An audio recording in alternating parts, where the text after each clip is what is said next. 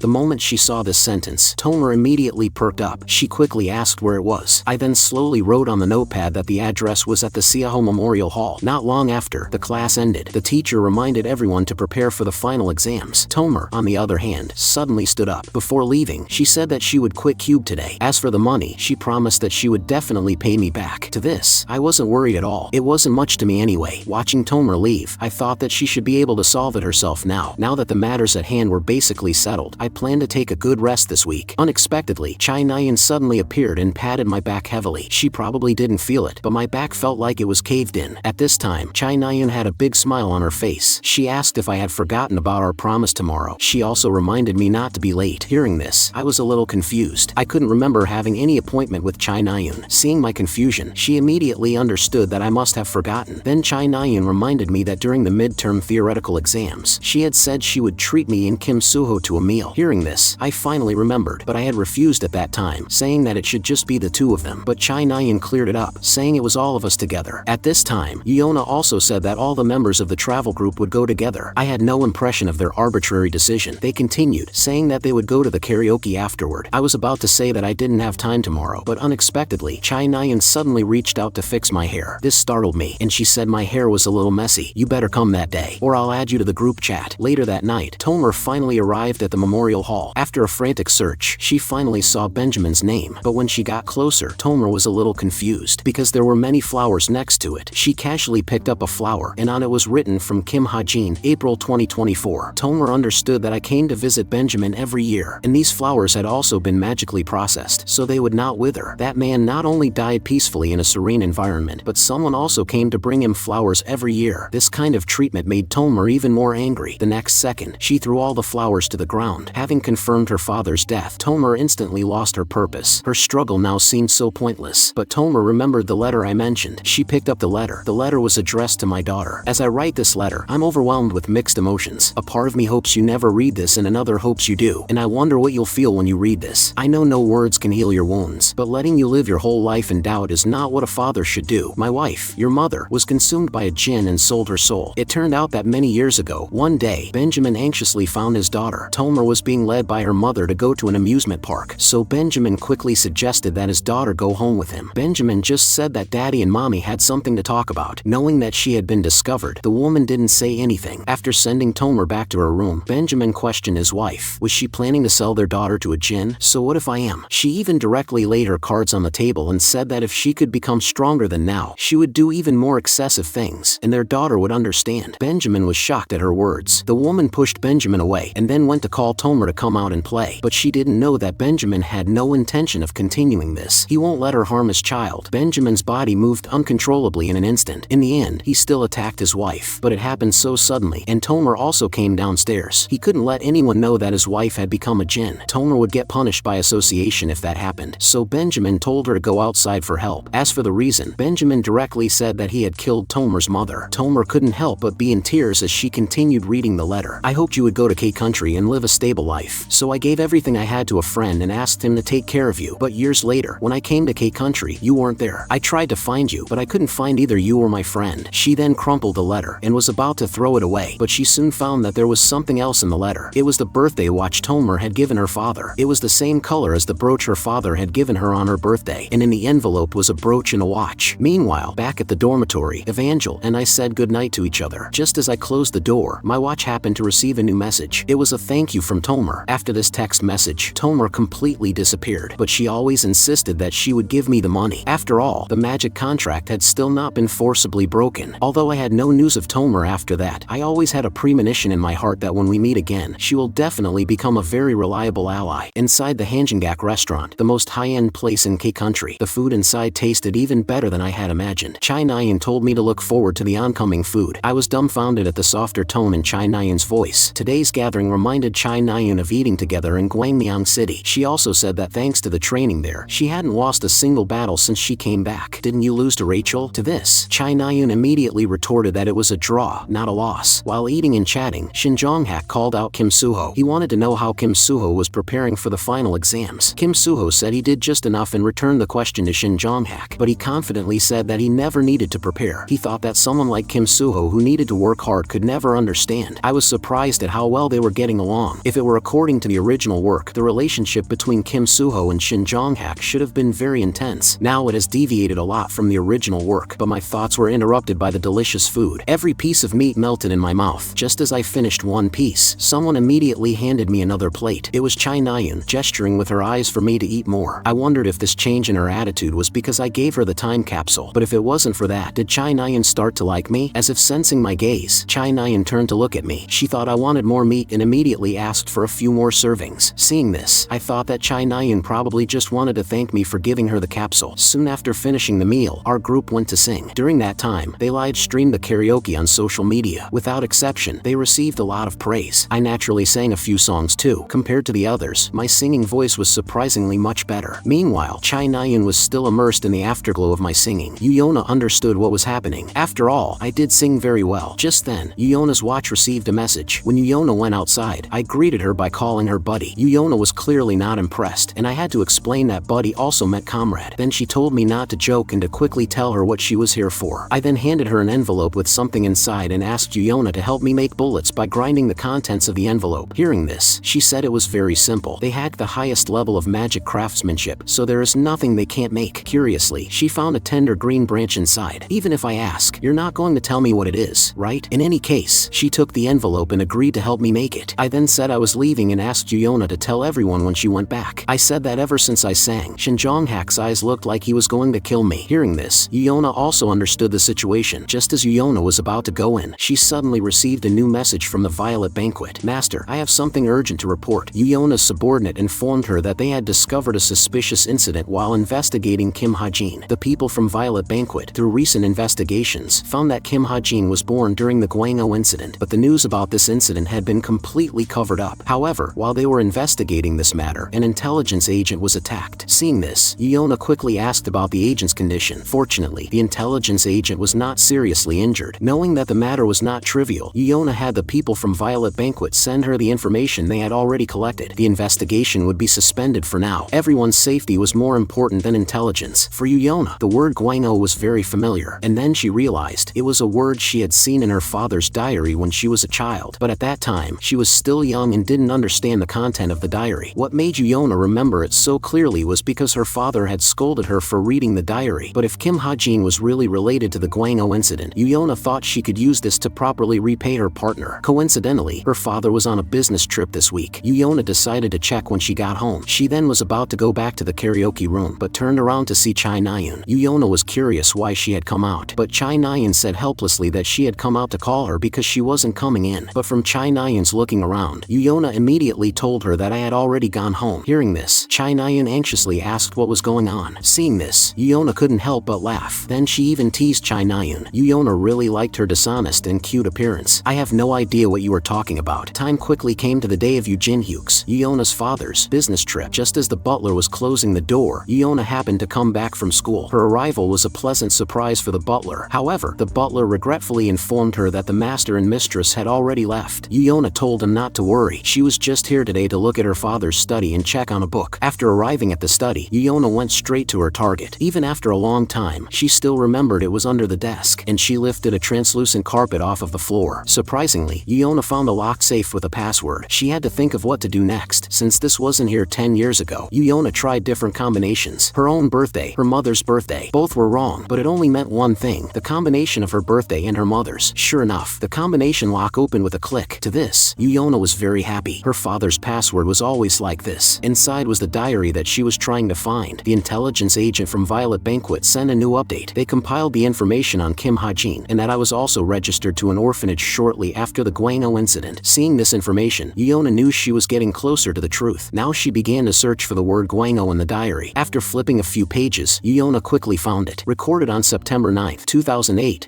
Jin-hyuk received a report about Gwango that day. What happened in Gwango that day? I probably will never never forget for the rest of my life. Meanwhile, in my dormitory, Evangel was watching cartoons with Whitey. They were both very focused and didn't pay any attention to me. Whitey's IQ was very high. It could even understand the content on the TV. At this time, I took out the Homer's ring that I had obtained earlier. It could increase the wearer's intelligence. I thought, could this effect only be effective on humans? I then took out my laptop and modified the effect of the ring. I made it so that it could gain 0.01 intelligence every 12 hours. When I changed it to be effective on non-humans as well, it only took 40 SP to complete the modification. Then I wanted to try what would happen if the wearer was changed to a human. With this change, it required 250 SP. I was concerned for Evangel since I was always out. Perhaps their bond could help protect Evangel, so I decided to spend 40 SP to make the modification. Then I also put the ring on Whitey's tail. Meanwhile, back in the study, Yona's face was breaking out in a cold sweat. She looked at the words in the diary with a terrified face, and after hiring the assassin, he put me in charge of the massacre. Yona couldn't understand what it was implying at all. The man Jin Younghwan, Yu Jinhyuk, thought that he was an upright person with a wide network of contacts, a righteous man who fought against injustice. But the president of K-country at that time, Kim Seoko, saw him as a thorn in his side. He also determined that he was a spy for the Jins, but perhaps the president was too scared of his secrets being exposed. But the reason he had to carry out the plan was that Chai Juchul also wanted Jin Younghwan dead. Considering that Jin Younghwan was a very prestigious person with many subordinates, if he was assassinated alone, it would definitely arouse suspicion. Therefore, Chai Juchul and Kim Seoko ordered a massacre. Yona turned to the next page. September 8th, Yu Jinhyuk received an emergency request for help from Jin Younghwan. But in the diary, Yu Jinhyuk clearly stated that the monster that caused the disaster was actually planned by him. He also ordered that the citizens must be protected first. This left Jin Younghwan with no way out. In the end, when they were trying to protect the citizens in the Gwangho shelter, the assassins finally sneaked in and killed Jin Younghwan and his subordinates. Reading this, Yona's hands couldn't stop trembling. She was already a little afraid to continue reading. Her own father was actually a participant in a massacre. Yu Jinhyuk also wanted to bury everything in his heart, but on that day, he received a report. One of Jin Younghwan's subordinates had a wife who was about to give birth. This passage made Yona quickly check the next page. In the report Yu Jinhyuk received, there was a shocking fact. That is, there were signs of childbirth in the shelter. Even in the face of death, that mother still gave birth to the child. But no infant was found in the shelter. Combining the new information from Violet Banquet, Kim Ha-jin was taken in by an orphanage near the shelter. But it turned out that when Yu Jinhyuk learned that there was a survivor, he even planned to find this infant himself and kill it. But at that moment, I suddenly thought of my daughter, born in April, a child who couldn't do anything on her own, yet just by existing and breathing, she makes me happy. Such a mysterious being. My daughter, Yona. In the end, I deliberately omitted the report about that baby. Even so, I left that child in danger and killed their parents. There's no denying that fact. I've already lived a life full of cowardice, and no more filth will change that. Yet the reason I write this down in a journal, is it a shred of conscience, or just pitiful self-consolation, or maybe lingering resentment toward Chai Jukyul? I can't tell the difference anymore. The diary ended, and Yona's whole body lost its strength. She thought of those experiences with Kim Ha-jin. The boy who fought desperately for her and protected her many times was also her only ally. Thinking of the scene when I called her buddy last time, Yona's heart had already collapsed. She didn't know what to do. The reason her trusted partner and ally became an orphan was actually caused by her father's participation. The thought of this made Yona's stomach start to hurt. She couldn't stop her painful roars in the study. As for me, of course, I didn't know about Yona's situation. At this time, I received a message from the travel club. Next Saturday, they will organize everyone to go to the festival in Busan. To be honest, I didn't really want to go, because every time the travel club had an activity, something would happen. But in the end, I still sent a message to participate. After all, participating basically could get SP points. Speaking of next Saturday, I seem to have no plans. Then I called Evangel and suggested we go out together next Saturday. Hearing this, she excitedly asked where we were going. I told her we would go to the festival in Busan together next Saturday. Hearing that she could go out, Evangel was very happy and looked forward to next week. Friday had come and we arrived at the luxurious suite of the Lotus Hall, the most high-end hotel in Busan, and also our resting place for the night. At this moment, Evangel and Whitey were looking at the photos on the desk. Today, I thought of coming a little earlier, so I brought Evangel to Busan as soon as class was over. We visited many places together, and Evangel even tasted more delicious food. And the location of the Lotus Hall where we were staying was very good, overlooking the scenery of the entire city. Normally this would be hard to reserve, but thanks to my luck stat, there was a last-minute cancellation. Even though they were far below me, I still noticed a particular couple. This man made me feel strange unconsciously, but unexpectedly, the man actually turned back to look at me. This reaction was frightening. The luxurious suite of the Lotus Hall was on the top floor. However, the man could actually sense someone was looking at him. The man's expression clearly showed that he had discovered me. I even had an ominous feeling because of this. As the original author's intuition, I thought, could he be the one from the same other world as Kim Kim Suho, a seeker of evil who was the complete opposite of Kim Suho. He was also the final boss of my original novel, but I quickly became puzzled. The person I just described doesn't smile so casually. The man's whole presence was completely off. I wondered if the co-author had changed the setting for a cheap twist as the girl turned around. Just then, the girl noticed me and her aura changed. A strong killing intent made me, who was on the top floor, felt a chill down my spine. At this time, I heard the man call the girl Sayuk. I couldn't believe this change by the co-author. The final boss and Kim Suho in the original novel were completely opposite in terms of personality, philosophy, and belief. But to think the co-author would also make the final boss the opposite gender. This person was definitely Kim Sayuk. The man asked, "How about the guy looking at us from above?" Her answer was that I looked very weak. Kim Sayuk and Kim Suho were of the same level of power, but she had a faster and greater growth potential. She is the greatest enemy of the final arc. If the bullets of the Godslayer stick were ready, I would spend all my SP points to shoot and eliminate her at this moment. The main thing was that I didn't expect us to meet so soon. However, if the woman was Kim Sayuk, then I had no idea who this man was. The man told Kim Sayuk to train her perception more, and gave her a lesson. He's at a height where he can clearly look down at us, and he's got the nerve to lock eyes with you. That alone means he's no ordinary guy. Then the man told Kim Sayuk not to stare anymore. Are you trying to fight him or something? Could it be that he has a crush on you? Instead, she threatened to blast me with mana. The two's crazy words also made me withdraw my gaze. In short, the man pulled the angry Kim Sayuk and told her to hurry up and go, but before leaving, he once again gestured to me with his eyes. As the two gradually walked away, I couldn't help but breathe a sigh of relief. Although it was lucky to have grasped Kim Sayuk's appearance in advance, what was the relationship between that man and her? In the original work, Kim Sayuk would only be close to her subordinates. Just then, Evangel appeared and asked if she could swim with Whitey. Hearing this, I agreed, but I was curious if Evangel could also swim. She affirmed it, and even changed into a swimsuit using mana. While she played with Whitey, I realized that the main plot is starting again soon. As for Kim Sayuk's matter, I'm sure I would see her again soon and find out more later. The next day, I came back to wait for everyone from the travel club. Not long after, Oh Han-hyun arrived. He didn't expect me to be so early. Actually, I had brought Evangel back to Seoul early this morning, but I didn't go to the Cube dormitory, but to the new apartment I bought in Seocho. Although I felt bad for leaving her alone in a strange environment, with Whitey there, Evangel probably wouldn't feel bored. At this time, Kim Suho and the others also came. Even Kim Suho was surprised that I was early. To this, I just told them that I was looking forward to it. Just as Oh Han-hyun was checking who hadn't come, Chai Nyan said that Yuyona was not feeling well and would come to meet everyone later. After asking him what happened, Kim Suho told me she even got hospitalized. Apparently, it was stress-induced gastritis. Yuyona's condition had been bad, but no matter what Chai Nyan asked, she didn't answer. Hearing this, I also realized that I hadn't seen Yuyona much this week. I didn't expect she was sick. Fortunately, Chai Nyan said that Yona was much better last night and would be here in a while, so I didn't think much about it. After all, Yona often eats snacks. Maybe she ate something bad. Then our group stepped into the portal. The next second, everyone arrived in Busan. Today, we would first go shopping. There were many shops on the streets of Busan. Oh Han-hyun told us to follow him, because Busan was his hometown. I thought of checking out an antique shop, hoping my luck stat would fetch me something nice. But suddenly, Chai Nyan put a hat on me. I was incredibly confused, but she just said that she'll buy me the hat since it suits me well. I said there was no need, but Chai Nyan had already bought it. Unable to do anything, I accepted the hat. On the way, Chai Nyan bought a lot of food again, and she stuffed it directly into my mouth. But Chai Nyan didn't eat any of it. She mumbled that she would get an upset stomach from eating street food, so she bought all this for me to eat. I thought her cheerful demeanor was because of Chai Jinyan's improvement, but I couldn't help but have a doubt in my heart. Was it really appropriate for Chai Nyan and me to become so close? At first, I was unwilling to get close to her, so I ignored and was cold to her many times. I was about to distance myself from her, but unexpectedly, Chai Nyan bought a scarf and put it on me. Her action made the words in my mouth unable to come out. Chai Nyan said thoughtfully that the weather was turning cold, and this scarf was just right for me. Her gentleness gave me a new idea. Maybe it would be fine as long as I wasn't found out. As long as Chai Nyan didn't find out, it should be fine for us to be a little closer. But her gentleness was still a bit too much for me to handle. Although Chai Nyan didn't care what the people around her thought, I still threw the scarf at her and left in a hurry. Seeing this, Chai Nyan was worried that it would really get cold at night, but no matter how she called, I still ran away without looking back. Later that night, we arrived at our last stop of the trip, the amusement park. Despite the fun atmosphere, there were some smugglers hiding in the dark. According to the original plot, there would be a conflict during the smugglers' transaction. After Kim Suho settled the chaos, he would meet Kim Sayuk. At the same time, Chai Nyan saw that Yuyona had arrived. Yuyona got out of the car with a sad expression. Upon Chai Nyan's question, Yuyona confirmed she was feeling better now. Not long after, Oh Han-hyun told everyone to line up for the ticket wristbands. I couldn't help but ask if she was still sick. Although Yuyona said she was fine, it didn't seem like it. I wondered if the food poisoning was not the real problem, but before the pairs were decided, Yuyona had chosen me as her partner. her. Seeing this, Chai Nayan was a little shocked. Why is she acting like this out of nowhere? This was the first time I had seen Yuyona with such a solemn expression. Did she have something to say to me alone? But that didn't seem like the case, since Yuyona was silent all the way. All she did was glance at me and sighed over and over. There's no way she invited me on the Ferris wheel for a date, so I asked Yuyona if there was something wrong. Was the bullet processing too difficult? Hearing this, she finally said no, and confirmed that the bullets could be processed next month. I then said that if there was any leaf left after it was done, it could also be used for research, since it was a special kind of leaf. After all, we were partners, or rather, I was also a shareholder of the pharmaceutical company. As if she had mustered up her courage, Yuyona loudly interrupted me. Then she said with a solemn face that she had something to say to me. Seeing this, I wondered what it was about. Unfortunately, before Yuyona could speak, the Ferris wheel shook violently. Looking down, it seemed like there was a power outage. But what really surprised me was the situation on the ground. Kim Suho and Kim Sayuk finally met. You are very famous here, but thanks to that, I was able to find you so quickly. As for Kim Suho, he couldn't believe his eyes. He didn't understand why Kim Sayuk was also here. Seeing that he could still recognize her at a glance, Kim Sayuk couldn't help but smile. You don't think you were the only special one that day, do you? Hearing this, Kim Suho understood that he was indeed wrong. Tell me why you're here. Seeing this, the nearby Chai Nayan was scared, seeing Kim Suho like this for the first time. You don't need to know why I'm here, and you've even forgotten to use honorifics now. No matter how the world changes, you shouldn't forget our past relationship. You don't have the right to say that. I always have that right. You've grown arrogant, you punk. I'll fix that attitude of yours. Chai Nayan couldn't stand it anymore. Although she didn't know what their relationship was, she defended him, claiming he's one of the nicest people she knows. So she was also certain that Kim Sayuk herself was the scumbag. The next second, Kim Sayuk blasted Chai Nayan far away. Kim Suho couldn't even react, and Chai Nayan was already fiercely sent flying. Lying on the ground, Chai Nayan was unable to get up. Kim Sayuk's mana lingered with a menacing look on her face. In a panic, Kim Suho quickly checked Chai Nayan's condition. However, Kim Sayuk mocked him for turning his back. Then she condensed dozens of weapons with her mana, manifesting into different weapons before him. Multiple spears, swords, and axes hovered around Kim Sayuk. Meanwhile, I had observed everything from the Ferris wheel. The difference in strength was too great. If this continued, both Chai Nayan and Kim Suho would be in mortal danger. So I apologized to Yuyona that we have to delay this discussion. Then I opened the door of the cabin. Just as I was saying I was going down, Yuyona grabbed my hand. She said tremblingly that it probably wouldn't be possible later. If it passed today, she seemed like she would never be able to say it. Seeing this, I was also stunned. I then realized that the abuse of power scandal could have been starting now. I then pushed Yuyona's hand away. Then you don't have to say it. Even if you don't say a word, I will definitely still help you. So that thing you were worried about, it'll all work out just fine. After jumping down from the 100-meter high Ferris wheel, I quickly found Chai Nayan. I could tell at a glance that Chai Nayan had suffered internal injuries. After calling out to Chai Nayan to pull herself together, she was finally able to call out my name. Before Chai Nayan could say more, I directly poured the potion into her mouth. This was a medicine for internal injuries. On the other side, Kim Sayuk reminded Kim Suho to stop worrying about useless things. Kim Suho questioned how she had changed so much. Hearing this, Kim Sayuk didn't answer. I told you to use honorifics when you talk to me. Facing Kim Sayuk's mana weapons, Kim Suho picked up a nearby iron pipe. The next second, those mana weapons rushed towards him. With the mana-wrapped iron pipe, Kim Suho blocked the attack. Kim Suho didn't understand why Kim Sayuk had to be like this. There was no reason to fight. Kim Sayuk told him that he didn't get to decide that. She mocked him for thinking a pipe was enough to block her attack. As mana spears appeared above Kim Suho's head again, faced with the oncoming weapons, he was forced to be defensive. And at this time, I had already taken Chai Nayan to hide in the bushes. I had been watching the battle between the two. Kim Sayuk's powerful mana was the source of her power, but Kim Suho needed a weapon. He didn't have the Godslayer stick with him. Those weapons compressed from mana were not something ordinary weapons could withstand. Sure enough, after blocking so many attacks, the mana spear easily shattered the iron pipe. The spear struck him right on the chest, and soon more attacks followed, finally crashing him into the ground. Kim Suho was almost incapacitated. Seeing this, I could no longer just watch. Something bad would really happen. Kim Sayuk then approached Kim Suho step by step. Her eyes were filled with pure killing intent. Then I stopped Kim Sayuk from continuing. But what I didn't expect was that she actually remembered me. At this time, she was puzzled if I was Kim Suho's teacher. Just as I was saying no, unexpectedly, Kim Sayuk suddenly attacked. In the blink of an eye, the weapons stabbed into the wall around me. But from Kim Sayuk's eyes, I knew the attack was not over. But in the state of bullet time, even if Kim Sayuk's attack was very fast, I could still quickly dodge. Seeing that I could do it so easily, Kim Sayuk even praised me a little. Let's call it a day. After all, neither of us brought our weapons. Suddenly, she asked again if I was a teacher. After a few seconds of silence, I told her I was just their friend. Hearing this, Kim Sayuk cursed me angrily and told me to mind my own business. Knowing that she would not retreat easily, I began to prepare. Kim Sayuk was inherently arrogant and easy to be careless, so my provocation plan would definitely succeed. I had manifested a coin using the ether. At this, Kim Sayuk was visibly annoyed. She was disappointed that my weapon was this. However, this coin contained the stigma's mana with the buff from the ginseng pill, and lastly the random enhancement of 40%. I threw the coin right at her. The atmosphere was very quiet, but the sound of the coin falling to the ground was particularly clear, and Kim Sayuk's head was already bleeding from the hit. That really hurt, you bastard. But I had already expected that I couldn't knock her down. However, that one blow made her brain unable to operate her mana clearly. Just then, the person I had been waiting for finally appeared. The man traveling with Kim Sayuk stopped her, but Kim Sayuk stubbornly said she could continue to fight. Your brain is already injured. Now you can't even control your mana well. Then he knocked Kim Sayuk unconscious with a single chop. Next, he needed to take Kim Sayuk back for treatment. The man also thanked me for my help with that blow. Otherwise, it wouldn't have been so easy to subdue Sayuk. We've met before, right? In the future, I probably won't be letting my guard down. After speaking, the man left with Kim Sayuk like the wind. It wasn't until I confirmed their presence had completely disappeared that I finally collapsed to the ground in relief. Not long after, heroes and guards finally arrived at the amusement park. At this time, the man who had taken Kim Sayuk away was watching from a high building. He was thinking about the battle just now. The man didn't expect me to be able to grasp Kim Sayuk's personality so quickly, and he was impressed that I disrupted her magic control by attacking her brain. The man felt that I was really interesting, but then, someone behind him called out. Although she had the disguise of her talent, the man still immediately called out Jane's name. Long time no see. The man asked if the little one had come. I'm worried about her, because the captain can't beat you. As for today, Jane was just here to see how the man was doing. It seems you have found a new kid? The man couldn't help but smile. She's my student, but she's too desperate to kill me. With a single glance, he disrupted Jane's disguise. You've grown pretty confident, Jane, or maybe you've just lost your fear. You once said that if you have something to protect, you can't act rashly. Even if Jane couldn't beat the man, it wouldn't be difficult to kill an unconscious person. Hearing Jane's words, the man showed a gratified smile. He commended her point and said he was leaving. The captain has a new black seat. A wolf hired just to kill you, and he's right over there. The one who devoured the king of the gods, Fenrir. Unexpectedly, the man actually wished me good luck, and he thought it seemed there really was such a possibility. The smugglers who had caused the chaos at the scene had already been arrested. The report tomorrow would most likely be about them. As for Kim Sayuk, they were not found. Have you finished drinking the potion? Kim Suho said he would pay me back for the medicine, but my focus was not on this. Although I knew the story between him and Kim Sayuk very well, I still asked Kim Suho if he knew the woman just now. To this, he evasively said only a little, but hearing my question again, Kim Suho's eyes were filled with an indescribable emotion. He soon called me with a serious face. However, Kim Suho found it somewhat difficult to explain, because his and Kim Sayuk's experience was too complicated. I didn't continue to ask. I just said that no matter what, I hoped you wouldn't be too sad. Hearing this, Kim Suho forced a smile and replied that it wasn't that bad. Seeing this, I couldn't help but sigh. I then reached out and messed up Kim Suho's hair. He was very surprised at what I was doing. I told Kim Suho I was really leaving. To this, he could only watch me leave helplessly. Kim Suho saw Kim Sayuk from the same world, and the feelings of loss and loneliness from losing his hometown all welled up in his heart. I understood that it was a similar emotion to my own, but there was also a difference. Kim Suho no longer had any hope of going back. Sometime later, in a luxurious hotel in Busan, Yuyona was contemplating alone on the balcony. Her mind was full of the words I said when I jumped off the Ferris wheel. Just as she was thinking that she would tell me the truth next time, Chai Nayan came in, bouncing with energy. She had easily recovered because of the potion I gave her. Next, Chai Nayan said she would send me a thank you message. Seeing this, Yuyona made a choice in her heart. Chai Juchul was a grandfather Chai Nayan respected very much, but Chai Juchul was also part of the massacre. Yuyona wondered if should she tell Chai Nayan that Chai Juchul was one of the culprits who killed Kim Hajin's parents and forced Kim Hajin to be alone. But Yuyona couldn't say these words either. If possible, she hoped Chai Nayan would never know the truth. So after calling out to Chai Nayan, Yuyona suddenly fell silent. Just be good to Kim Hajin. Hearing this, Chai Nayan didn't understand why. Yuyona, with her back turned, said to listen to her. At least she wouldn't regret it so much in the future. The next day, I went to the apartment to pick up Evangel and Whitey and bring them back to the cube dormitory. At this moment, Evangel and Whitey were sharing a fried chicken leg, although this was the result of their long argument. As for me, I was checking my gains from last night. Currently, I have a lot of SP points, so I was thinking if I could add another custom trait for me. I had written several setting ideas before. I went to the room to look for it, and I found the notebook of ideas for useful settings to add. Because I would need a lot of elixirs to assist me in the future, I conceived an ability to remember and reproduce drugs. After entering the setting into my laptop, to my surprise, it required 1,000 SP points, but considering that it could permanently increase my abilities, this was still within my acceptable range. As I pressed save, my powerful luck activated again. This time, the effect of the medicinal memory body setting was enhanced. The medicinal memory body has a total of 3 effects: memory reproduction and adaptive enhancement. Memory can remember part of the effects of the drugs I have taken. again. When the memory reaches 100%, the body can secrete and reproduce that drug. Adaptive enhancement means the more I take, the stronger the effect. After completing the setting, I immediately took a ginseng spirit pill for an experiment. After taking one, several of my stats increased. The body remembered 4% of the effect of the ginseng spirit pill. This meant I needed to eat 25 ginseng spirit pills before I could use my constitution to replicate it. Just as I was thinking it was not bad, a sharp pain suddenly came from my arm. I fell to the ground uncontrollably. This feeling was all too familiar to me. I quickly rolled up my sleeve and saw that the stigma had new patterns. Although I was looking forward to it, the accompanying sharp pain made me very helpless. But at this moment, Evangel's voice came in. This made me force myself to hold back the urge to scream. I understood that I couldn't scream like before, otherwise it would definitely worry Evangel. Just like that, I passed out in the sharp pain. The next day, I woke up in a panic. I was sleeping on the ground. The sunlight outside was already particularly dazzling. I didn't expect to be out for the whole day. Just then, I found Evangel and Whitey sleeping by my side. She was still mumbling in her sleep, "You'll catch a cold sleeping on the ground." Seeing this, my heart was filled with warmth. In the end, I still worried Evangel. A few days later, in the Cube coffee shop, Yuyona and the others were studying together. However, during that time, Kim Suho was frequently messaging someone. "You're chatting with Sana, right?" Then she wanted to see what they were talking about, but Kim Suho quickly said it was just very ordinary talk. Shin Jong-hak didn't expect that a student like Kim Suho could chat privately with a guild vice leader. Just as Chai Nayan continued to tease Kim Suho, the annoyed Yuyona had to tell them to focus. After all, the final exams were just around the corner. Speaking of this, Chai Nayan suggested that everyone set a date for a trip because she had to attend her little brother's training camp after the exam. So Chai Nayan wanted to set it for the week after the final exams. Hearing this, Kim Suho said that he didn't have time that day. Chai Nayan was shocked. She quickly asked what the appointment was. Kim Suho was about to say it was to conquer a dungeon together with me, but instead, he said that we were going for a drive. Yuyona and Chai Nayan were a little surprised just imagining that scene. Yuyona suggested that the trip could be rescheduled for later, but Chai Nayan had lost her earlier liveliness. She was lost in thought. She was jealous that Kim Suho had a day together with me. Time quickly passed. At this moment, I was in the forest, looking at the dilapidated house hidden deep in the dense forest. Then I called out if anyone was there, but the next scene shocked me, because the spirit wolf actually rushed out. The spirit wolf bit a giant bat. This guy was actually hiding in the trees in the dark. The giant bat's strength was at mid-level 6. This would have been bad if it weren't for the wolf's protection. The suburbs were already known for monsters, so I didn't understand why she asked me to come here. And hearing the commotion outside, the captain in the house came out. After entering, the captain was curious if there was something in the previous contract that I was dissatisfied with, because I wanted to renegotiate something. To this, I said I was satisfied with the contract. It was just that I had a very important request for her help. Hearing this, the captain told me to say what it was. Although I had thought about it many times on the way here, I still wasn't sure if I could persuade the captain. "I'd like your help killing someone, so please assist me. I've been researching ways to kill Chai Jin-yoon on my own, but the result was that it was almost impossible. The security of the VIP ward at the hospital was too tight. Even if I could break through those security measures, it would be impossible to hide my identity. I had a bond with my friends that I was unwilling to let go of. Even now, I still thought about getting along with them." After listening to my so-called request, the captain's confusion came a little late. She wanted to know who it was, so I handed her the organized information. After looking at it for a short while, the captain's eyes couldn't help but narrow. She casually threw the information down and asked me if I had any special reason. The photos that had fallen to the ground scattered. Some of them were photos of Chai Jin-yoon and Chai Nayan when they were children. I looked at the photos on the ground and lowered my head even more. I didn't directly say the reason. I said I would do the deed myself and asked the captain to help me create an opportunity, but the captain hesitated. We were both silent for a moment, but my crossed hands exposed my nervousness, and I once again requested her help, calling her captain. For today, I had never called her captain before. As time passed, today was the final exam of the first year of Cube. The instructor announced that the content of the final exam was to climb a tower. I only wrote details for the first semester exam, so I was not very clear about this part of the year. After announcing the rules and precautions, the instructor had everyone line up to enter the simulated tower. Not long after, it was my turn. Just as I stepped inside, a feeling similar to teleportation spread throughout my body, and my surroundings were still in darkness. I then activated the 1000-mile eye, planning to check the surroundings in advance. From the structure of the surroundings, it looked like a building on the surface. It seemed very spacious inside, and there was a path on the right side. Fortunately, the environment soon became bright. On the wall above were 3 precepts: cooperate with white to climb, be careful of traps, and trust and be calm. It was clear at a glance that this place was not simple. I always felt that there would be Jins or Lancaster intervening. After all, at this point in the plot, 30% of Cube had been infiltrated by Jins. Next, I went to check the path on the right. Although there was only a very narrow bridge ahead, it was not a problem to cross. But after just a few steps, I immediately sensed a crisis. The next second, bullet time was was instantly activated. After a perfect dodge, I even caught those arrows with my hand. Then I threw the arrows back. As the wall exploded, the trap that shot the arrows was also directly destroyed. I had been practicing with Rachel recently, and this speed was no match for her sword. But before I could be proud for long, I found I was suspended in midair. This quick unfortunate event had me dumbfounded. Plus, there was nothing to grab on all sides, so I could only fall helplessly into the bottomless space below. Fortunately, I wasn't injured after landing. It turned out this was just the process of entering the next stage. But just then, seeing me, Rachel and Chai Nyan called out my name almost simultaneously. The next second, they both realized how close they were to each other and jumped back in surprise. I then understood that this exam also used a group format, and of all people, it had to be the two of them. Chai Nyan couldn't understand why the grouping was like this. It seemed too random. Rachel, however, guessed it was probably because we all destroyed that white crossbow, and the arrows were also white. Hearing this, Chai Nyan immediately remembered one of the 3 precepts: cooperate with white to climb. Next, I decided to check the situation ahead. Activating my 1,000-mile eyes, I was surprised to see a large number of goblins outside, looking like a monster tribe. It was highly likely that something stronger was also present, but I thought that if Rachel and Chai Nyan cooperated well, killing them all wouldn't be difficult. The two of them had been rivals since entering the cube, and when put together, they only bickered. Fortunately, I had a plan. I decisively said to them, "I'm leaving first." Seeing me leave so directly, Chai Nyan and Rachel stopped arguing about teaming up and had to hurry to follow me. When Chai Nyan saw the cliff ahead, she quickly shouted for me to be careful. Of course, I had already spotted it, so I jumped down in an instant. After all, this was a team instance. Not cooperating was not an option. If I went down, they would have no choice but to follow. Just as I thought, Chai Nyan and Rachel followed me down. Facing the goblins that swarmed them, the two of them quickly killed all that came forward. At that moment, Chai Nyan complained that as a marksman, I should stay back. Seeing more monsters rushing over, she urged me to get back quickly. I obediently moved to the rear to provide support. I then used parkour to leap onto a tree. Below, Chai Nyan and Rachel were already fighting. For now, there were only weaker goblins, but because it was a tribe, their numbers were large. Their strength was even greater than I had imagined. Even as rivals, they seemed to have great chemistry as partners. It seemed I didn't even need to provide support, but through observation, I discovered a goblin hiding far in the back, seemingly commanding the goblin horde. It looked like the tribe's leader, so I decided to kill it directly. After using random enhancement, it reached 40%, which I thought was enough, but Rachel's voice suddenly rang out, telling Chai Nyan to be careful. It turns out, a newly appeared elite goblin was launching a sneak attack. The distance was too close, and Chai Nyan had no time to dodge. For a moment, I blamed myself for being careless. As a marksman, I hadn't given a timely warning. At the critical moment, Rachel managed to push Chai Nyan away, and my bullet had already been fired, piercing through the elite goblin's head. Rachel and Chai Nyan were both safe, but just after they checked on each other, they realized they were pressed up against one another. Chai Nyan was the first to say, "You didn't need to help just now. I could have handled it." Hearing this, Rachel said she also just wanted to focus on her own fight. Hearing their conversation, I told Rachel she really didn't need to bother, as Chai Nyan could have handled it. Chai Nyan retorted angrily, "It was because you, as a marksman, didn't provide proper support that this situation happened." She was right, so I quickly avoided her gaze. Without dwelling on it, Chai Nyan said we should resume the fight. However, her way of pretending not to care, despite clearly being upset, made Rachel very dissatisfied. In any case, I felt that today's Chai Nyan was acting very strange. After some time, we had killed a lot of monsters. The battles in this exam were much longer than usual, and we still hadn't finished killing all the monsters. Suddenly, I heard a huge commotion approaching. Looking back, I saw a giant goblin had appeared. In front of it, we were smaller than its feet. Chai Nyan and Rachel were both surprised that such a powerful monster was in this exam. I told them to calm down and treat it like a normal team exam, assuring them I'd provide cover while they handled the monster. But the giant goblin's defense was very strong, so Chai Nyan asked if my gun would work against it. I replied, "With you around, there's nothing to worry about." Hearing this, Chai Nyan's confidence soared. She then shouted, "Princess, let's go." Rachel replied that she would go even if she wasn't told. Soon, the two of them charged at the monster together, but unfortunately, their sword techniques had almost no effect. Just as the monster counterattacked, Rachel thought its large size would make its reactions slow, so she took the opportunity to attack with her sword again. But to her surprise, the giant goblin quickly dodged. The next second, she was grabbed by the giant goblin. While Chai Nyan was wondering what Rachel was doing, she heard my anxious voice. I told Rachel to hold on, then quickly approached with my gun drawn. Against such a large monster, even with enhancement, rescuing Rachel safely was difficult. Seeing how anxious I was for Rachel, Chai Nyan froze for a moment. From the beginning, Chai Nyan understood that she had been jealous, because she realized I seemed to care more about Rachel. Seeing the dazed Chai Nyan, I told her to snap out of it and move. Hearing my words, Chai Nyan didn't respond. She just raised her sword and charged forward. After quickly reaching a tree, Chai Nyan used it as a stepping stone and leaped into the air. She didn't want to betray my trust. In the next second, Chai Nyan Chai-Nayan Sea of Mana appeared again, becoming even stronger than before. The terrifying mana made it hard for me to even open my eyes. As Chai-Nayan swung the mana sword in her hand, the giant goblin was easily split apart, and Rachel was successfully rescued. But when the mana in Chai-Nayan's hand dissipated, she turned to look at me with a melancholic expression. I didn't understand why Chai-Nayan had such a look on her face. Then I lost consciousness, only to wake up when I was punched hard in the stomach. Seeing this, Chai-Nayan quickly apologized, saying she almost thought I was dead. Hearing this, I was shocked. Why would you think that? Did I just faint? Chai-Nayan answered yes, that my eyes were probably hazy, and then I passed out. When I curiously asked how long I had been asleep, Chai-Nayan gave me a surprising answer: 30 minutes. I wondered why they didn't leave first. Chai-Nayan explained that it was I who had emphasized teamwork, so they definitely wouldn't leave me behind. She also admitted that she was at fault. At this point, I asked why Rachel wasn't here. Chai-Nayan told me that to save time, Rachel went ahead to scout while she stayed to guard me. Then Chai-Nayan asked, "Do you care about the princess a lot?" Seeing my confused face, she said that I had mentioned Rachel more often from the beginning, as if it was just the two of us in the team. I was puzzled by this and told her, "That's because I don't have to worry about you." This made Chai-Nayan a bit unhappy. She asked what I meant, saying that I had said we couldn't be friends before, and now I was planning to ignore her. I realized my words had caused a misunderstanding, so I explained to Chai-Nayan that she had misunderstood. What I meant is that you're strong enough that I don't need to worry about you. Hearing this, Chai-Nayan was still a bit confused, so I continued, explaining that Rachel had been learning a new fighting style recently. Although I had helped her train many times, I was still worried since she was still somewhat unstable with it. Hearing it was about training, Chai-Nayan understood that the reason she had seen me and Rachel together recently was because of training. Now Chai-Nayan's mood instantly brightened. She then asked if my words just now were an admission that she was stronger than the princess. I agreed that she was, and it was the truth, since Rachel couldn't yet skillfully use the power of spirits. As for Chai-Nayan, she became confident, saying that even though she started using a sword later than the others, she still wouldn't lose to Rachel. But she suddenly asked me another question. "So it's not like you're avoiding me because you dislike me, right?" Chai-Nayan's question made me a bit flustered. I recalled that in the week before the final exams, I had hardly spoken to her. It wasn't until I saw her pitiful expression that I realized I had been subconsciously avoiding Chai-Nayan, but for a different reason. I immediately replied that it wasn't, because I could never dislike her. I then changed the subject, asking how her brother was. Hearing this, she was stunned for a moment, then said, "You've been ignoring me all this time and now you're finally worried about me?" I quickly retorted that I was just curious. Chai-Nayan said she heard I was very nervous at the hospital last time, which was clearly a sign of worry. I couldn't argue anymore. To be honest, what I really wanted to ask was how Chai-Nayan would react if she found out her brother had been killed, but that was something I could never ask. So I told Chai-Nayan that as long as she seemed fine, her brother's condition must be improving. Seeing that I wasn't saying anything more, Chai-Nayan told me that she was going to her master's training camp this winter, and before that, everyone planned to go on a trip. Chai-Nayan asked if I wanted to go too, because she wanted to go with me. Chai-Nayan's direct words scared me, and I turned cold, telling her I didn't have time. I thought Rachel should be back soon, and it was time to end the chat with Chai-Nayan. To my surprise, she grabbed my hand. Chai-Nayan asked why I didn't have time, saying she could arrange the schedule for me, and I just needed to tell her which day I was free. Moreover, Chai-Nayan said she had heard that I was also taking Kim Suho for a ride, so how could I not have time? This left me speechless. Fortunately, Rachel returned just in time. Seeing that I was awake, she happily asked how I was feeling. Learning that I was fine, Rachel told us about what she had found. There was a stone wall nearby that might be able to teleport us to another area. I immediately told everyone that we must go and check it out, but Chai-Nayan looked like she needed an answer. Feeling helpless, I told her I understood and gently removed her hand. Then I said I would consider the trip when I got back. Hearing this, Chai-Nayan's face filled with anticipation, because she knew that once I said that, it basically meant I agreed to go. Finally getting her answer, Chai-Nayan quickly followed us. Soon after, we arrived at the location Rachel mentioned. After some observation, I felt that there was someone inside, so I suggested Rachel try to summon a spirit, just in case. Although a spirit's intuition is not as good as a human's, it can detect a wide area. Hearing this, Rachel began to try. As she summoned, some faint spirits appeared around her, slowly exploring beyond the stone wall. After a while, the feedback surprised Rachel a little, because the spirits actually sensed killing intent. Rachel informed us that there seemed to be someone inside, and we immediately became vigilant. I guessed that if there was killing intent, it was probably not an examiner. The timing for the test was tight, so I figured someone would show up around now. Lancaster, Jin, whatever it is, it's gonna be one of those annoying ones that will mess up the flow of the story. Sure enough, as soon as we entered, a suppressive magic power hit me. Looking up, Chai-Nayan seemed a bit puzzled, but we all knew something was wrong. At the same time, the other party coldly welcomed us to the exam. The man introduced himself as Hyukjin, the examiner in charge. Rachel retorted, "Can someone full of killing intent be called an examiner?" Hearing this, Hyukjin said that if we didn't believe him, we could choose to resist. At the same time, he created many clones. Seeing this, we immediately immediately recognized this technique. Chai Nyan then reminded me to find an opportunity to attack his main body, and she would handle the clones. Seeing I was a bit worried, Chai Nyan confidently said, "It's fine, just trust me like before." Hearing this, I no longer hesitated and ran to the side with my gun. Seeing this, the opponent immediately summoned many daggers, but before the attack could reach me, it was instantly blocked by Chai Nyan's drawn sword. She then looked at Rachel next to her and asked if she could use spirits to find Hyukjin's main body. Rachel replied that she would try. After being scouted by many spirits and combining it with her own perception, Rachel quickly locked onto the Hyukjin above. Understanding that this was probably the main body, Rachel decisively charged forward with her sword and shattered Hyukjin's magic barrier. The found Hyukjin was not panicked. He even commented that the princess had grown a lot, but Rachel noticed the tattoo on Hyukjin's arm. She recognized it as the symbol of the waning moon of ascent and descent, which meant Hyukjin is a member of that organization. Rachel fought while confirming who had sent him. At the same time, I also heard Rachel's words. The name Waning Moon of Ascent and Descent sounded familiar, and I soon remembered why. It was one of the organizations that cooperated with the Chameleon Troop. The Chameleon Troop had established connections with many organizations and groups, or more accurately, these connections were transactions, and the other party often didn't even know they were dealing with the Chameleon Troop. The Waning Moon of Ascent and Descent was one of them, but they should be active in the Pandemonium, so why did they come directly to the Cube exam site? On the other side, hearing that Rachel knew about the Waning Moon of Ascent and Descent, Hyukjin even took it as a compliment because it proved they were indeed famous. Then, something gradually condensed in Hyukjin's hand. I guessed it should be a magic item, and the mana flow seems familiar, just like the feeling of falling into another space before. Realizing what it was, I quickly shot at Hyukjin, but his daggers blocked the bullet. At this time, the item was about to be released, and a triumphant smile appeared on Hyukjin's face. I could only remind Rachel to dodge, because it was a teleportation magic item. Just as the teleportation magic was about to envelop Rachel, Chai Nyan arrived in time to rescue her. She asked Rachel if she knew this person. Rachel said that Hyukjin was from a secret organization in the Pandemonium, and they were probably sent by someone. Understanding that the target was Rachel, I told Chai Nyan to take Rachel and hide for a bit, because I had already made preparations in secret. After the previous shot failed, I had already activated Ether to sneak over. Seeing Rachel being rescued, Hyukjin didn't forget to mock. That's why people say the princess only ever gets help. At this moment, my Ether had already bound his feet. In the next second, with a flick of my hand, Hyukjin was violently thrown to the ground. He couldn't react in time, and was slammed repeatedly by my Ether. The enhanced Ether rope, combined with my strength, even with Hyukjin's strength, left him dazed and confused. After a while, he struggled to sit up, but I was already pointing my gun at him. I wanted to know the exact purpose of these guys this time. I didn't write the details in the original novel, so I didn't know what would happen next. Since the leader of the Waning Moon of Ascent and Descent was from the same country as Rachel, the one who sent Hyukjin was most likely Lancaster, but I thought they must have a deeper plot in the cube. However, facing my inquiry, Hyukjin was dismissive. He didn't think an exam pistol could do anything. Hearing his disdainful words, I immediately used the power of the stigma. Soon, my Desert Eagle was created by the stigma. Then, I pointed the muzzle at Hyukjin's head and asked coldly this time, feeling like talking now. Seeing this, Hyukjin admitted that he had underestimated me, and that I was indeed not an ordinary student. I told him not to have any funny ideas and to quickly answer who sent him and what the Waning Moon of Ascent and Descent's purpose was for meddling in the cube. But the next second, Hyukjin was silent, and Chai Nyan and Rachel suddenly shouted my name in alarm. It turned out that the teleportation magic item meant for Rachel had been activated again. I didn't expect Hyukjin to have the strength left to use it. For a moment, my face was filled with astonishment. Although it didn't trap Rachel, Hyukjin's main interest had now shifted to me. Watching the teleportation magic gradually shrink, Chai Nyan and Rachel could do nothing. For a moment, the pressure from the magic item made it difficult for Chai Nyan to open her eyes. By the time we completely disappeared into a speck of light, Rachel and Chai Nyan were stunned. The next second, Chai Nyan cried out my name in terror. Meanwhile, I was teleported to another place. Fortunately, judging from the surrounding terrain, I hadn't been sent outside the exam tower. Before I could rejoice for long, a sense of crisis struck again. I quickly dodged, and a dagger stabbed into the spot where I had just been. Failing to hit me, Hyukjin couldn't help but sound regretful. He had wanted to take the princess away and complete the mission, but I had interfered. Although he didn't know who I am, his goal had now changed to eliminating me first. As for me, I observed the daggers circling him. There were a total of 17 of them. It seemed Hyukjin was controlling them with mana. Judging by how Rachel struggled, his strength was at least intermediate rank. If Lancaster really hired this guy and bought the teleportation magic item for him, which is extremely expensive, then his obsession with Rachel must be serious. But for now, it seemed to be a good thing. It would have been difficult for Rachel to fight Hyukjin since she still couldn't control the power of spirits well. So, it would be better for me to handle him, especially with my stigma as a wild card. I then activated the reproduction effect of the medicinal memory body. Soon, the strength throughout my body rapidly increased. This was the reward for taking those elixirs recently. I didn't expect it to be useful so soon. alone. At this moment, Hyukjin threw several daggers at me. I immediately drew my pistol and activated bullet time to evade the first round of attacks, then fired wildly at Hyukjin. However, he easily blocked them all with his daggers. Hyukjin's daggers were very precise, which was somewhat unexpected, but his attack was not over yet. Another dagger was coming from behind me, so I planned to sidestep and dodge, but to my surprise, the dagger made a sharp turn just as it was about to hit the ground. Fortunately, in the state of bullet time, I was still unharmed, but the trajectory of the dagger's flight raised a question in my mind. The way Hyukjin's daggers changed trajectory and blocked my bullets was very strange. I needed to find the gap in his attacks, otherwise it would be difficult to defeat him. Finally, after enduring several waves of dagger attacks, I understood the principle behind Hyukjin's attack. He's throwing the daggers with mana, then grabbing them again with mana to redirect their trajectory, which counts as a ranged attack. If that was the case, I thought my chances of winning were very high. With my sharpshooter talent, I can see right through its trajectory. I then fired at Hyukjin again. At this point, I was no longer on the edge when dealing with Hyukjin's attacks. Every shot could accurately interrupt his secondary control. However, continuing like this was not a solution, because my stamina would likely run out first, so I turned my gaze to the wrist engraved with the stigma. In the past, many effects couldn't be manifested because my stigma didn't have enough marks, but with 3 marks, I thought it was worth a try. Currently, Hyukjin and I were at a stalemate. My bullets couldn't break through his daggers, and he couldn't hit me either. Since Hyukjin was also a ranged attacker, his close combat skills must not be strong. I couldn't get close to him with simple parkour skills, and he had already experienced my ether once, so he'd be keeping it in check. Therefore, I decided to use the power of the stigma. The next second, the power of the stigma took effect, and I vanished from my spot. Just as Hyukjin was wondering what was happening, I suddenly appeared behind him. This was my only chance, and I had to seize it. The moment Hyukjin discovered me, I had already fired all the bullets in my gun. However, he still intercepted them all with his daggers. Hyukjin even arrogantly said that bullets were useless against him. Hearing this, a smile appeared on my face, because he had recalled all the daggers he had thrown to block my bullets. This was exactly the opening I had been waiting for. The next second, at my command, the Spirit Wolf charged at Hyukjin, and he was completely unable to stop the Spirit Wolf's close-range attack. Faced with the Spirit Wolf's bites, Hyukjin could only howl in pain. After he was almost unable to move, I recalled the Spirit Wolf. At this point, the victory was decided. I stepped heavily on Hyukjin, then coldly asked, "Are you really not going to say anything?" However, Hyukjin just glared at me fiercely. Seeing this, I teased him, thanking him for playing with me for so long, and that I would shoot lightly so it wouldn't be painful. Just as Hyukjin started to get anxious, a voice suddenly echoed throughout the space. At first, I was calm, but when the voice announced that the exam was over and all students would be teleported out soon, I was stunned, and in the next second, I was already in the process of being teleported. Having survived, Hyukjin showed an excited smile. Seeing this, I just smiled helplessly. It seemed someone's luck was better than mine today, but as long as Hyukjin keeps doing stuff like this, we'll meet again for sure, and I'll teach him a lesson then. I will also report this to the captain later. Soon, I arrived at the cube's exam assembly point, and everyone had already returned. I was just thinking it was a pity I didn't put a bullet in Hyukjin when someone suddenly called out to me. Looking back, it was Chai Nayun. Seeing the wound on my face, she said it made me look uglier. Then Chai Nayun told me to wait while she went to get me a healing potion. Watching Chai Nayun's retreating back, I said that it wasn't really necessary, but then my watch suddenly received a message. To my surprise, the sender was the captain, and it was about the request I had made earlier. She had held a meeting with other members to discuss it. I quickly hid to the side to check it. The captain told me the result of the discussion was 5 in favor and 5 against. Seeing this, my heart sank. Even the lawless chameleon troop would hesitate to help kill Chai Jin-yoon, but the captain's next message lifted my spirits. It turned out that the 5-5 result did not include her decision. This meant that as long as the captain agreed, the chameleon troop would help me kill Chai Jin-yoon. I replied to the captain, and her message came again immediately, but this time, the captain's words were very serious. She said that although I had killed many people before, those were all for the missions, and they were basically evil people who deserved it. However, this time I was actively requesting to kill someone. Whatever the reason, she believed that it would leave a deep scar on my psyche. The captain wanted to know if I could bear it. After reading the captain's message, Chai Nayun's face appeared in my mind again. Seeing that I didn't reply for a long time, the captain said we would talk about it later in private. After ending the chat with her, I frustratingly ran my fingers through my hair. In fact, it wasn't just the members of the chameleon troop who were hesitating, I was the same. Just then, a familiar voice came from my ear. It seemed someone was arguing ahead. Walking over, I was surprised to see it was Rachel. She was tearfully explaining something to the examiner. Hearing me call her name, Rachel turned around and was very excited to see me. As for the examiner, seeing that I was safe and sound, he told Rachel to stop making a scene, as this was not her country and her classmate was fine. Hearing this, Rachel immediately retorted that what she said about the intruder was true. Unfortunately, the examiner didn't believe her at all. After perfunctorily saying he would report it, he announced that the exam for all students was successfully completed without any abnormalities. Seeing that Rachel wanted to continue continue speaking. I reached out and stopped her, then told her that we would tell the instructor about it later. The wronged Rachel didn't want to be seen as a princess making a scene, but soon, she slowly calmed down. In any case, seeing that I was fine, Rachel was finally relieved. She had been worried that I would get into trouble because of her. When Rachel asked me about Hyukjin's situation, I confidently told her I had one. Hearing this, Rachel murmured that it was a relief. Although she was surprised, she didn't doubt my words at all. And so, the final exams were over, and time flew by to the day Kim Suho and I were to conquer the dungeon. In a short while, with our cooperation, the dungeon boss, the poisonous snake, was quickly killed. Next was to check the loot. During this time, a notification came from the watch connected to the computer. It turned out that my stigma had gained a new ability called Concept Imprint, which could imprint the two concepts I envisioned. Fortunately, the new effect was quite good. After looking at the new ability, I sighed and said that conquering a dungeon was really tiring. Hearing this, Kim Suho had a different opinion. He said that this kind of dungeon full of unknowns was very interesting. While packing up, I asked Kim Suho why he had described conquering a dungeon as going for a ride. He said that because he thought it wasn't something that could be casually revealed, he used going for a ride as an excuse. Hearing this, I could only feel helpless. Because of that, people kept asking if we were dating. Just then, Kim Suho's watch received a message, so he asked me to wait while he replied. Hearing this, I teased, "Is it Yoon-sun-ah?" Hearing this, Kim Suho explained that there was nothing going on with Yoon-sun-ah and him, and it was impossible for her to like him. I could only scoff internally at Kim Suho's words, because this guy could attract many people with just his face. Worried that I would continue to talk about him and Yoon-sun-ah, Kim Suho quickly changed the subject. He asked if I really wasn't going on the trip with them. Although I knew it was a change of subject, I still answered that I really didn't want to go. To this, Kim Suho took out a jar he had obtained from a monster and begged me to go on the trip with them. Its name was the Jar of Desire, a magic relic that infuses anything placed inside with random desires. To be honest, it's kind of tempting. Combined with my luck, the Jar of Desire could exert its maximum effect. As for Kim Suho, he told me that during this holiday, they would be away for a full 3 months. As long as they had fun on the trip, the 3 months wouldn't feel lonely, and if I joined them on the trip, I could also use it as a chance to get closer to Chai Na-eun. Hearing Kim Suho's words, I immediately asked, "Do you also have someone you want to get closer to during the trip?" Understanding that I was referring to Yoon-sun-ah, Kim Suho quickly stopped me from speaking further. Like him, my words were also a change of subject, but in fact, I really shouldn't have avoided it. A few days later, it was the official day to go on the trip. I sat in the back row with Chai Na-eun and Lee Yang-han. The journey was long, so everyone was basically resting. At this time, Chai Na-eun suddenly leaned on my shoulder. Seeing that she was asleep, I didn't wake her. The cold of December was bone-chilling. My heart refused, and I should have stayed at home, but in the end, I went on the trip with them. After some time, we arrived at a luxurious resort operated by the Daehoon Group. Under Chai Na-eun's lead, we came to the entrance of a luxurious hotel. Kim Suho curiously asked what we were going to do. Chai Na-eun said that many activities had been booked: billiards, bowling, jet skiing, swimming, and so on. Looking at Chai Na-eun's appearance, Yuyona said, "You seem to be in a better mood than usual today." To this, Chai Na-eun's gaze turned to me. She was really happy and excited that I could join the trip. In the evening, after a day of playing, we came to the hotel's terrace, where I was grilling food for everyone. However, Chai Na-eun really wanted to help, but what she grilled was a mess. I immediately told her to go and sit down, and that it would be ready when I finished grilling. To this, Chai Na-eun said she wanted to know how I made it so well. My answer was that there should be no one disturbing me nearby, and that she doesn't have to do this. But just then, my little interaction with Chai Na-eun was directly called out by Lee Yang-han. He asked what we were doing. As for Shin Jong-hak, he was already burning with jealousy, so he curiously asked, "Do you really have to be there? Didn't he say he'd be the one to grill everything?" Chai Na-eun replied with a question. "Don't you all feel sorry for letting Kim Ha-jin do it alone?" Yuyona teased that if she really felt sorry, she shouldn't be bothering me. Kim Suho added that we looked good together. Hearing these, Chai Na-eun told them to shut up. Just as she was telling me not to get the wrong idea, I put a piece of grilled meat in her mouth and asked if it was cooked. After getting Chai Na-eun's affirmative answer, I told everyone they could eat. During this time, Shin Jong-hak was still challenging Kim Suho to a game of billiards later. As for Yuyona, she was hinting that she wanted some instant noodles. Amidst everyone's laughter and chatter, our barbecue dinner came to an end. After the meal, while resting, I felt it was a pity there was no alcohol, as we were drinking beverages. At this moment, looking out at the scenery from the terrace and the perfect night sky, I felt a sense of joy. Just then, Chai Na-eun nudged me with her elbow. She then happily said, "See, I told you it'd be fun once we came here." Although I said it wasn't that boring, today was indeed nice. But suddenly, Chai Na-eun told me she had also bought a motorcycle, which made me choke on my drink in surprise. More importantly, that motorcycle was now in the parking lot. I asked if Chai Na-eun had a driver's license. She said she did, but she wasn't very skilled yet. Then, she invited me to go for a ride later. When I asked, "Are you trying to risk your life or something?" Chai Na-eun said that if I was worried, she could just let me drive instead. Normally, I would definitely refuse, but under this starlit night sky, with the gentle breeze, I even felt the urge to go. go. This trip with them was really nice. It allowed me to feel emotions that I thought I could never experience again in this world. It would be nice if things could stay this way just a little longer. When we returned indoors, we started playing cards. But then Chai Nayeon's watch rang. She told everyone she was going out to take a call. Chai Nayeon was very puzzled about why someone was calling her. To her surprise, the words from the other end of the line made her gasp in astonishment, followed by a loud noise. Finding Chai Nayeon collapsed on the floor, we quickly got up and asked what was wrong. Chai Nayeon, with tears in her eyes, apologized to everyone because she had to go back. Yeona asked what had happened to make her cry. I also told her to at least tell us the situation. To this, Chai Nayeon grabbed my hand and stammered, "Can you drive me somewhere?" Hearing this, I decisively agreed and asked her once more what was going on. However, Chai Nayeon gave an answer that I found hard to believe. The reason for her distress was that her brother, Chai Jin-yoon, had regained consciousness. Chai Nayeon's words made my mind go blank. The news was too sudden. I never thought Chai Jin-yoon would recover so early, so much so that I froze in shock. This news also surprised Yeona and the others. Just as they were about to wake up the driver, I took the initiative to ask for the motorcycle's specific location. After Chai Nayeon told me, I pulled her up to leave. Time was tight, so I told everyone, I'll take Chai Nayeon there first. Seeing this, Yeona could only let us go first and said they would follow. Soon, we arrived at the parking lot. After starting the motorcycle, I told Chai Nayeon to get on the back quickly. I then reminded her to hold on tight. To this, Chai Nayeon obediently grabbed my clothes tightly, but her posture was clearly unsafe. So I took the initiative to take her hand and told Chai Nayeon to hug me tightly so she wouldn't fall off. Hearing my words, Chai Nayeon's anxious heart was filled with warmth. The next second, her hands were wrapped around my waist. Under this night sky, I sped with Chai Nayeon towards the hospital. Meanwhile, back at the hotel, the first thing Yeona had to do was to wake up the already asleep Shin Jong-hak. On the way, I kept thinking, why did I delay it? It was something that had to be done, yet I dragged it out until Chai Jin-yoon actually woke up. Perhaps I had been thinking if there was a way to not kill him, but in the end, I found no solution. The demon Chai Jin-yoon, at this point in time, was almost unstoppable. He was bound to bring great destruction, and the development of the novel would be thrown into chaos. Therefore, as the author of this novel, I had an obligation to kill Chai Jin-yoon. After some time, we arrived at the hospital. When I told Chai Nayeon we had arrived, she didn't react. Her whole body was trembling, and her eyes were blank. I gently tapped her and asked if she could stand on her own. After Chai Nayeon got off the motorcycle, I asked where her family was. To this, Chai Nayeon said they were abroad, so they would arrive later. Hearing this, I commented, it seems even the chairman can't just open a portal anytime he likes. Chai Nayeon said that was of course not possible. And now, looking at her hand, Chai Nayeon found she was not so nervous anymore, so we walked into the hospital. Just after opening the door, a guard quickly ran up. He was here to take Chai Nayeon. Seeing me, the guard asked who I am. Before I could explain, Chai Nayeon took the initiative to say I was her friend and that I had brought her here. She then asked if I could go in with her. Hearing this, the guard agreed directly. We first went to the hospital's consultation room. The attending doctor remarked that Chai Jin-yoon's recovery was a miracle. Although he couldn't move normally yet, there were no other problems. Hearing this news, Chai Nayeon burst into tears of joy. Looking at her, I felt very uncomfortable. Perhaps I shouldn't have come to confirm. The happier and more expectant Chai Nayeon was, the worse I felt about what was to come. After listening to the doctor's precautions, we finally arrived at Chai Jin-yoon's room. Looking at Chai Jin-yoon, Chai Nayeon dazedly called out to him. As for Chai Jin-yoon, he also slowly opened his eyes. Seeing that it was Chai Nayeon, his face was filled with a smile. Hearing the familiar Nayeon, Chai Nayeon knew that this was no longer a dream. She instantly threw herself at her brother's side. Chai Jin-yoon also gently comforted his sister. He learned from the doctor that he had been in a coma for a full 4 years. Chai Jin-yoon was pleased that Chai Nayeon had grown up so much. He then asked, "Are you used to the bao now, or have you found what you really want, as you promised me before?" Chai Nayeon confidently replied that she had taken up the sword again. Hearing this, Chai Jin-yoon was even happier. He always knew that what his sister really liked was the sword. At the same time, he praised her for doing well, saying that his sister could do anything well as long as she wanted to. The two of them chatted for a long time. Finally, Chai Jin-yoon saw me standing in the back. At this time, Chai Nayeon told her brother to say hello, and that I was the friend who made her pick up the sword again. Meanwhile, at the Chameleon Troop's base, the captain was quietly reading a book. But just then, Jane broke the silence. It turned out they had all received the news of Chai Jin-yoon's recovery, and Jane wanted to know if the captain was really going through it. Looking at the captain's appearance, Jane was really worried. After all, the captain had only told a few members to act, and even if I was in charge, Jane was still afraid of failure. The captain, however, believed that fewer people would make it easier to succeed. Although this was the best way to win me over, Jane felt the risk was too high, and they still didn't know the reason why I want to kill Chai Jin-yoon. More importantly, this would make that old man their enemy. But the captain refuted this, saying that Kim Ha-jin had already investigated that the energy center in Chai Jin-yoon that stores magic power was broken that day. A worthless Chai Jin-yoon would not receive any sympathy from Chai Juchul. The years of not visiting him were the best proof, even if he was his grandson. After all, Chai Chai Juchul was such an emotionless monster. Or perhaps he would use his grandson to gain the sympathy of the whole world and earn a better reputation. Jane couldn't confirm this. In any case, she told the captain that I was definitely a strange person, since that money-loving Eugene-hyuk, despite their large fee, ultimately chose to refuse to investigate me. So Jane speculated that I must have a special past that could end up threatening someone's safety. The captain agreed with Jane's speculation, and they would continue to commission people to investigate. However, the captain decided to find another information agency. Jane said she had found two recently famous ones. One was called Falling Blossoms, founded just a year ago, but its reputation and performance were excellent. The other was more peculiar, named Truth Agency, and it was said to be able to answer any question. But its name hit a nerve with the captain, and the simple design undoubtedly made her doubt its abilities. Although Jane said that the Truth Agency also had a solid reputation, the captain still resolutely chose Falling Blossoms. Next, Jane informed her that all preparations for Chai Jin-yoon are done and asked if she should send it to Kim Ha-jin for confirmation. Hearing this, the captain told Jane to send it to me. A few days later, everyone came to visit Chai Jin-yoon. At this time, Chai Jin-yoon recognized Kim Suho. Seeing this, Kim Suho was very happy and asked, "How did you know me?" It turned out that Chai Jin-yoon had heard it from Chai Nayan before. He even repeated Chai Nayan's evaluation of him at the time. Kim Suho is a good-looking guy, but always acted like he knew everything. He's so annoying. Hearing Chai Nayan's evaluation of him, Kim Suho was petrified for a moment. Chai Nayan quickly explained that they weren't familiar with each other at the time, which was why she said that. And today, I also came to visit Chai Jin-yoon. After he regained consciousness, Chai Nayan visited him almost every day, and his condition has been improving significantly these past few days. On the surface, I couldn't see anything unusual, but through the Book of Truth, Chai Jin-yoon's demon seed germination rate had reached 97%. In terms of time, there were probably 2 months left. At that time, he would completely transform into an existence superior to demons. But my thoughtful expression was noticed by Yuyona. She asked what was wrong with me. To this, I replied that I was just a bit tired. Hearing this, Chai Jin-yoon first confirmed my name again, then thanked me for visiting him every day with Chai Nayan. Hearing Chai Jin-yoon's words, Yuyona was surprised that I came so often, but the truth is, I just wanted to find an opportunity to talk to Chai Jin-yoon alone. Just then, Chai Nayan suddenly appeared and answered Yuyona's question. She said it was because I was her brother's fan. Then Chai Nayan said she brought a camera and asked if I wanted her to take a picture of me and Chai Jin-yoon together. I had just refused when, to my surprise, Chai Nayan handed me the camera. She asked me to take a picture of her and her brother instead. Before I could agree, Chai Nayan happily walked towards Chai Jin-yoon. Helplessly, I started taking pictures. After looking at the photos, Chai Jin-yoon asked Chai Nayan to take a picture with me too. He then took the camera and asked me and Chai Nayan to stand together. This seemed to be our first formal photo together. Just after the photo was taken, Kim Suho received a message. Yu Hyuk wanted everyone joining the camp to gather together, saying he had something to tell them. After telling her brother she would be back in a few minutes, Chai Nayan and the others went out to hear about the training camp. At this time, only Chai Jin-yoon and I were left. Facing this great opportunity that I had waited for days, I began to think about what I should say. Soon, I seriously called Chai Jin-yoon's name, then asked, "How's your body feeling? Have you felt any strange impulses, like malice boiling up in your chest, or sensing demonic energy instead of mana inside your body?" He thought I was asking about the scene of suppressing demons back then. I really wanted to tell him that he was about to become a demon, and if possible, could he give up his life for his sister's sake? Maybe then my guilt would be lessened, but I couldn't say it. The emotions in my heart surged like a tide. However, the next second, he gently placed his warm hand on my head and said that although he didn't know what had happened, it seemed I really needed comfort. But the returning Chai Nayan saw the scene between me and Chai Jin-yoon and asked what we were doing. Chai Jin-yoon jokingly replied that he was giving a fan service. By the time evening came, Chai Nayan was seeing me off. She was very grateful for my company these past few days. After almost 5 years of not speaking to her brother, Chai Nayan was initially afraid of feeling estranged and not knowing what to say, but because I was by her side, she didn't feel scared, but rather very at ease. At this time, Chai Nayan walked towards me. She asked if I had time on Christmas. To this, I wondered if she wasn't going to the training camp that day. Chai Nayan said she would leave in the evening and wanted to meet me before she left. Although I didn't say anything, Chai Nayan firmly said, "Let's meet at the hospital at 12 noon that day." After a moment of silence, I replied that I would go. Time passed bit by bit. Today was December 25th, Christmas Day, and a major event had also occurred in the country. The Guild Essence of the Strait announced that they would conquer the Tower of Miracle, and their stock price had risen by 10% because of it. Just after watching the press conference, I received a video call. Looking at the smiling Kim Suho, I asked if he wasn't worried. To this, Kim Suho said they would definitely conquer it and come back safely. I didn't say much more, but in my original novel, the Essence of the Strait failed to conquer it. However, the time they announced the conquest was 2 weeks later than in the original. This change might mean they would succeed, but with the existence of another author, I couldn't be sure of the future anymore. Then Kim Suho asked if I was supposed to be going out. I was confused. When Kim Suho mentioned that Chai Nyan said I had promised to meet her today. I became even more puzzled since I hadn't promised anything. Then I remembered our conversation that day. When I said I would go, I only meant I was leaving. I didn't mean I'd actually meet her. Looking at the clock, I realized the appointed time had already passed, so Chai Nyan should have gone home by now. However, looking at the falling snow outside and considering my understanding of Chai Nyan's personality, I quickly changed my clothes, said goodbye to Evangel, and went out. On the way, I was thinking she wouldn't be waiting there like a fool, would she? The snow was particularly heavy today. After much thought, I still came to check. Walking outside Daehun Hospital, the scene in front of me made me lose my senses for a moment. Chai Nyan was sitting outside quietly waiting for me. She hadn't noticed me yet, so I called out to her. Turning to see me, Chai Nyan asked why I was so late. I could only reply that I wasn't that late. To this, she said we had a lot to do today and had already booked a cafe, restaurant, and so on. Hearing this, I suddenly reached out and flicked her forehead, saying, we only have half a day. What's the point of booking all that? I'll just take you for a ride. Hearing this, Chai Nyan also agreed, but she still wanted to plan the places to go along the way. Hearing this, I turned back and told Chai Nyan it wasn't necessary, as dates are best when they are spontaneous. And so, I drove Chai Nyan through the city. We enjoyed the beautiful scenery of the falling snow, and would also stop to eat some delicious food. Surprisingly, even at the roadside stalls, Chai Nyan was not a picky eater. In the evening, the snow stopped, which meant we were about to part. Chai Nyan asked if I had fun today. Hearing my affirmative answer, she couldn't stop smiling. Then she suddenly said, hey, when I come back. But Chai Nyan didn't continue, saying that we would see each other again soon anyway. At this time, Chai Nyan extended her small hand. She wanted to shake hands with me before parting. Hearing this, I gently held Chai Nyan's hand. Satisfied, she exuded an aura of happiness. Under this sunset, we waved goodbye to each other. However, when Chai Nyan turned around, I became very distraught and kept saying I'm sorry to her back. A few days later, the hospital nurses were making their rounds to check on Chai Jinyan's condition. Seeing that it was the familiar nurses, the security guards didn't stop them. Looking at Chai Jinyan lying on the bed, Jane and I finally dropped our disguises. The surrounding surveillance had been temporarily disabled by me, but we didn't have much time. Next, it was the captain's turn to use her ability. She isolated the space where Chai Jinyan and I were, and nothing inside would be leaked. The captain also reassured me that if any guards approached, they would take care of it. Jane hoped I could resolve it as quickly as possible. Looking at Chai Jinyan's face again, he and Chai Nyan looked so much alike. But the next second, something unexpected happened. Chai Jinyan actually opened his eyes and called my name, and his next words made me freeze on the spot because Chai Jinyan said he had been waiting for me. I tried to act calm and asked what he meant, but my hand holding the desert eagle was already trembling. I asked if he knew I would come. To this, Chai Jinyan smiled faintly and explained. It turned out that after he regained consciousness, he was enveloped by a feeling he had never experienced before. The doctor treated it as a reaction to having not moved for almost 5 years, but through his recent feelings, Chai Jinyan found that it was not the case. It was as if something fundamental within him had changed. It was a feeling close to an evil impulse. Chai Jinyan said that what I wanted to ask that day should have been this. Based on his recent feelings and my question that day, he began to think about why I would ask that. In the end, Chai Jinyan's intuition told him that I would definitely come to find him again. After explaining to me, Chai Jinyan asked me to tell him the reason why he had to die. Hearing this, I was silent for a while, then chose to tell Chai Jinyan, you have a body destined to become a demon. This is because there is a demon seed in your body. It's likely a concept not yet established in this world. It can use a person's body as a breeding ground for an evil god. When the seed fully sprouts, the host's body, will, and consciousness will all be taken over by the demon, becoming the demon itself. After hearing my words, Chai Jinyan asked if his recent feelings were a sign of the seed sprouting. To this, I answered yes, and there was only one way to stop it. But before I could finish, Chai Jinyan cut in, saying that all he had to do was die. As his words fell, Chai Jinyan and I fell into a brief silence, but soon, he turned to look at me and smiled, saying, thank you, you've made an incredibly difficult decision. Chai Jinyan then said that even if I told others the truth about him and tried to find a solution, his grandfather would probably not allow it, because no one knew better than his grandfather what kind of impact this would have on his family. So, this is the only decision I had to make. Chai Jinyan believed it was not my fault, but that I had made a great sacrifice for the world. His words made me unable to bear it any longer. I refuted Chai Jinyan's words and told him I was only doing it for my own benefit, just to go back safely. But he held my trembling hand and also refuted my words, because if I was only doing it for my own benefit, then there was no need to explain it to him like this. Just as I was about to say something more, Chai Jinyan suddenly looked pained. Looking at the patterns spreading from Chai Jinyan's chest, I realized I had really underestimated him. From the extent of the spread, Chai Jinyan should have been consumed by the demon long ago. In other words, he had been using his will to suppress the demon's impulse all along. At this time, Chai Jinyan weakly told me that he had originally wanted to wait for me until I was mentally prepared, but it seemed he couldn't hold on any longer. I thanked Chai Jinyan for holding on until this moment, and that I would always remember his will. Then I apologized to him him. Looking at the person who was about to kill him, Chai Jin-yoon struggled to put on a gentle smile and left a sentence, "Please take care of Naeun." The next second, a gunshot rang out and Chai Jin-yoon's blood splattered. At this moment, the world seemed to stop, and so did Chai Jin-yoon's life. It was his choice to die so generously, but I felt an unprecedented pain. I knew I couldn't betray his will, so I forced myself to steady my mind. I told myself that this place is just inside a novel. However, no matter what, the person who killed Chai Jin-yoon was me. Thinking of this, I fell heavily to the ground and then lost consciousness. When I woke up, I found myself in an unfamiliar environment. Just then, someone called me. Turning my head, I saw it was the captain. She told me I had been unconscious for 2 days and told me not to worry. They hadn't left any loose ends, and the captain had also collected my equipment for me. I asked where this place was, and the captain replied that this was her residence, located on an island to the east. The entire island was hers, so I could relax and rest. After saying this, she was silent for a while, then suddenly told me that Chai Jin-yoon's funeral would begin today. To this, I decisively said I would go back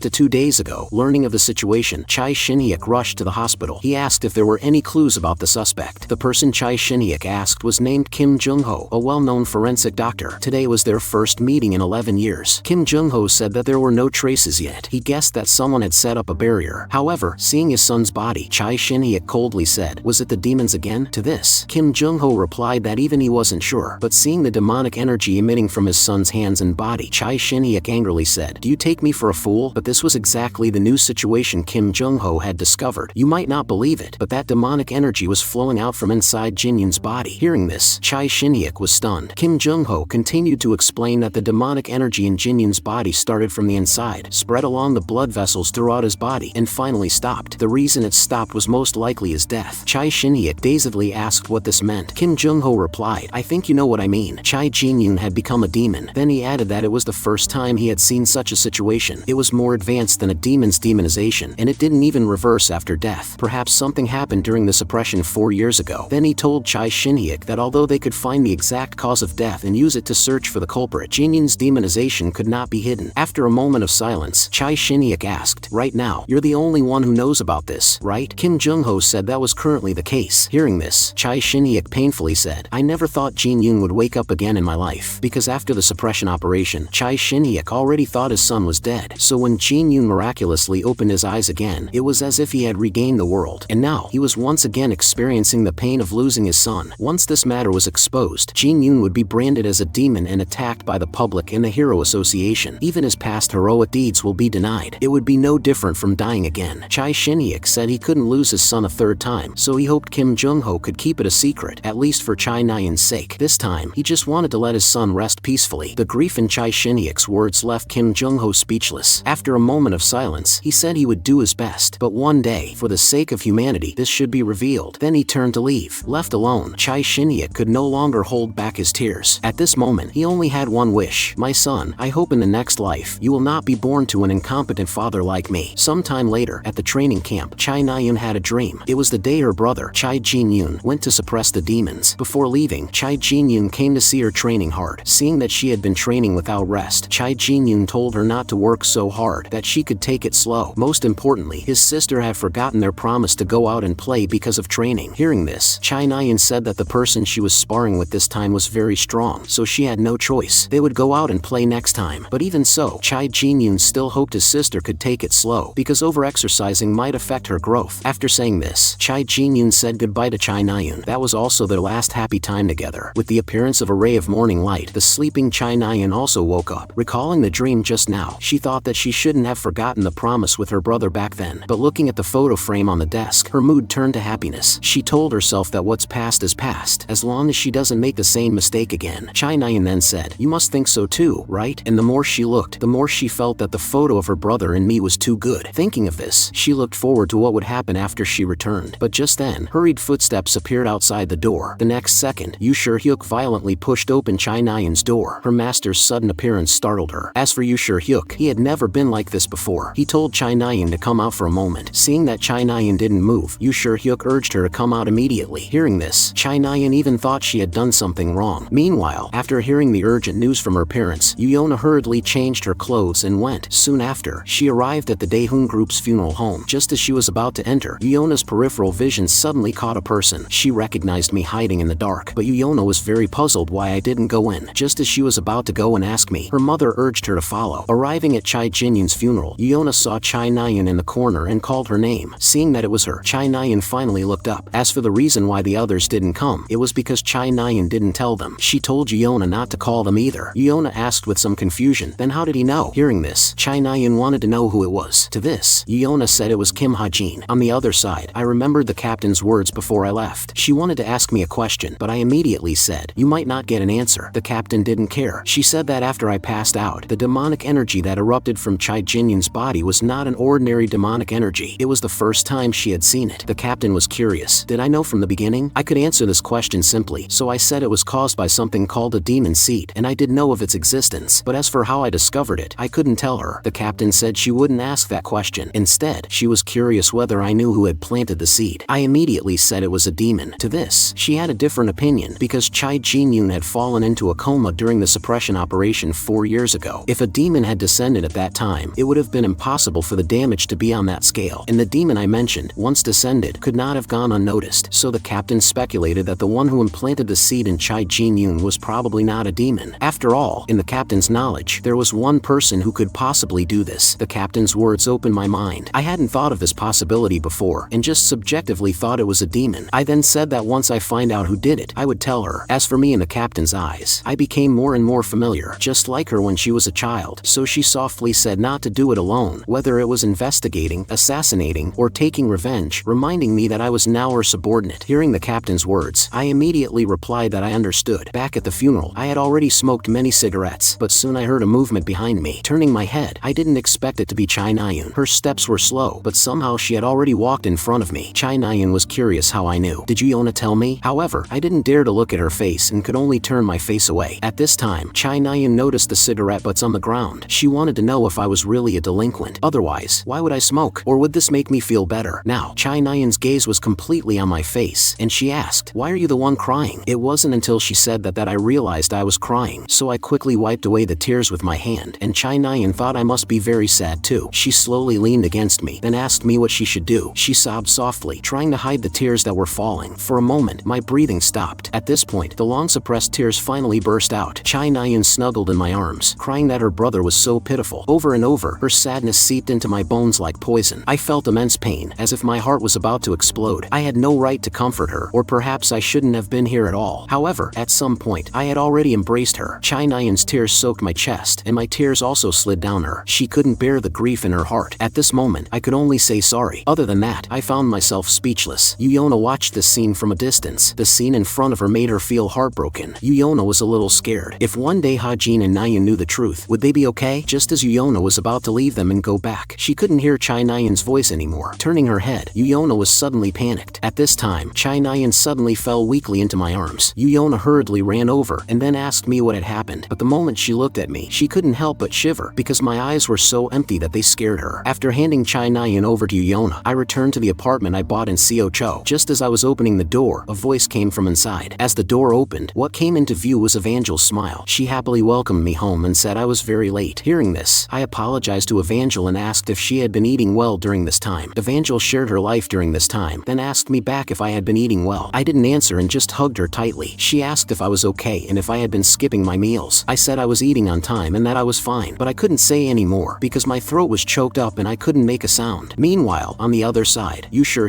came to visit his disciple. Hearing her master's concern, Chai Nayan said she was fine. Now that I think about it, I hadn't eaten anything. No wonder I collapsed. Yusher told Chai Nayan that she could return to the training camp whenever she wanted, so she should focus on resting and recovering. However, Chai Nayan said she would go back after the 3-day funeral ends. Yusher was worried and told her that she should not push herself. Hearing this, Chai Nayan's aura instantly turned cold. She told her master that her brother had been murdered, so she had to become stronger, find out who did it, and kill them herself. Yusher wanted to tell Chai Nayan not to think too much for now. However, this thought was clearly the only thing supporting her. He then said that everything could wait until she recovered, and that she needed to rest well for now. After Yusher left, Chai Nayan's eyes were still blank, but then the door to the ward was pushed open again. This time it was Yuona who came to see her. After saying she was fine, Chai Nayan asked where Kim Ha-jin was. Yuona then said I had gone home. Hearing this, Chai Nayan couldn't help but feel a little disappointed. While the two were chatting, she asked again if it wasn't really Yuona who had called me. To this, Yuona was also puzzled as to how I knew about Chai Jinyun's death. However, Chai Nayan didn't dwell on it and turned to ask Yuona which information agency was reliable these days. To this, Yuyona reassured her, saying that the matter of finding the culprit should be left to her. She also reminded her not to act alone and to be sure to tell her if anything happened, because they were friends. Hearing this, Chai Nyan was very grateful to Yuyona and also promised not to act alone, but this was on the surface. In Chai Nyan's view, this was something she had to do herself. No matter what, she had to find the person who killed her brother and then kill them with her own hands.